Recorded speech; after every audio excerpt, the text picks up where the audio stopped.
United States by storm. We see them everywhere, on magazines, on TV, and we've all felt the pressure to cave to the fad diet. If you're like me, it seems that the people that swear by these diets are already either A, impossibly thin and eat only organic food, or are insanely fit and survive on meat and meat alone.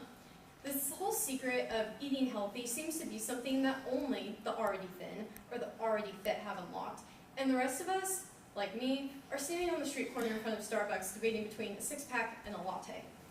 There are specifics in many of these dieting lifestyles that one should be informed of before choosing what, if any, are right for them. My own personal journey into the world of nutrition began in high school, when I was constantly on some diet or other for athletic purposes. However, after my first semester of college, I came out 20 pounds heavier than I had come in. I was depressed, I was unhealthy, and I was just really struggling for any diet that I thought would help me regain my mind, my body, and my health back. And admittedly, I made some really dumb choices. And today, I plan to inform all of you on the specific cans and can'ts of 3 of the most popular dieting lifestyles of the moment: paleo, vegetarianism, and juicing, as well as the potential health benefits and risks of each. After, I hope all of you are more informed and can get through this whole secret veil of what these diets are and can choose what, if any, are right for you. Let us begin with one of the most popular of the moment, paleo. This diet was begun in 2002 by Dr. Lauren Cordain, who assumes that humans are not adapted to eat all the processed foods that we have now. And so, to get back our health, we need to go back to eating what our ancestors ate. This means fruits, vegetables, proteins of all kinds, so meats, fish, etc., raw nuts, seeds, animal products such as eggs, and water. There is no dessert, there is no dairy, there is no alcohol, there is no coffee with or without your cream, there's no grains at all, and there's no beans. And there's also no potatoes, so no more french fries. Intense followers will fast for weeks at a time to simulate the amount of time that was between the hunts that our ancestors went on to find their food. And they also will exercise intensely before eating to simulate the strain and the physical activity of the hunt. This all might seem absolutely impossible, but there are substantial health benefits to this. According to Dr. John Berardi, founder of Precision Nutrition, the diet can help with the look of long and lean muscles because of all the protein that you're eating. And many testimonies of paleo users are quite positive, with weight loss and clearer skin being reported in most cases. Now, I've talked to some of you in class who have actually been on paleo, and you all said that it worked while you were on it. But after you left it, you gained most of the weight back, which leads to the risks of the diet.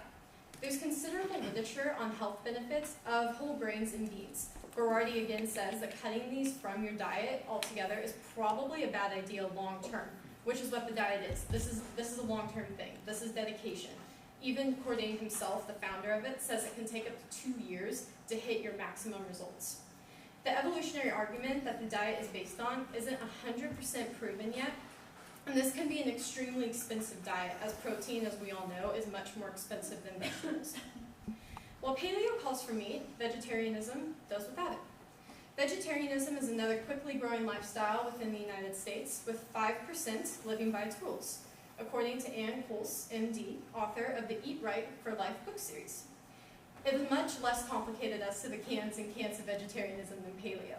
It's simply no meats and no fish, and if you're vegan, you add dairy to the list of things that you don't eat. For all of us burger lovers in the room who are unsure of what even to say right now, there are various benefits to this lifestyle. According to the American Drug Association, there are less risks of heart disease by 24%, colorectal, ovarian, and breast cancers, diabetes, obesity, and high blood pressure.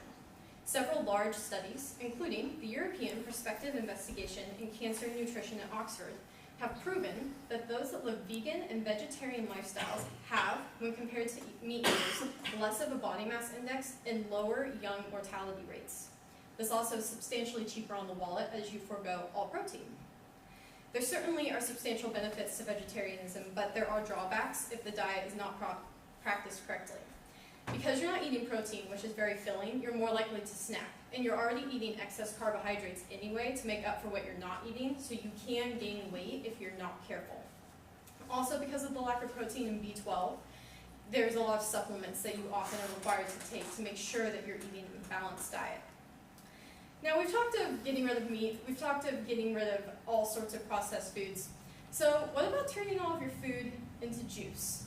Juice cleansing is a particularly popular form of dieting right now, but little seems to really be known about it. There's a few misunderstandings about what juicing actually is. Even though celebrities like Gwyneth Paltrow write about it on their blog as working wonders, this is not Jamba Juice, unfortunately. This is 16 ounces of juice a day with unlimited water for 3 to 5 days with no eating. A popular combination of a homemade juice would be carrots, parsley, spinach, and celery, all mixed together into one. Judging by some of your faces right now, this doesn't seem appealing at all, but there are a lot of benefits to the cleanse. Dr. Woodson Merrill, chairman of the Department of Integrative Medicine at the Beth Israeli Medical Center and author of the Detox Prescription, lists many benefits to a juice cleanse.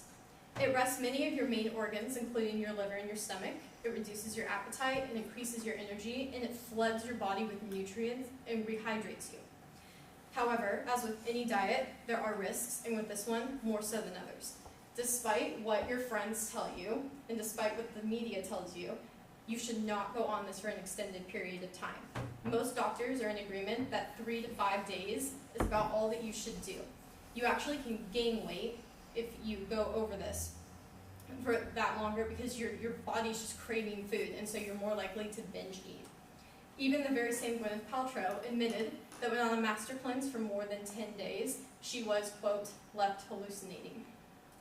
And some fad diets are something that we simply cannot avoid, but we should be able to approach it as we would approach anything, carefully and critically. We've discussed a lot in the past few minutes, especially a lot of do's and don'ts. Whether you're hoping for the long and lean look of paleo, the wallet-benefiting aspects of vegetarianism, or the detox of juicing, each diet has risks and benefits. I hope that you have a clear sense of what to expect in any of these diets or lifestyles, and can, if needed, make an informed choice on what is right for you. Thank you.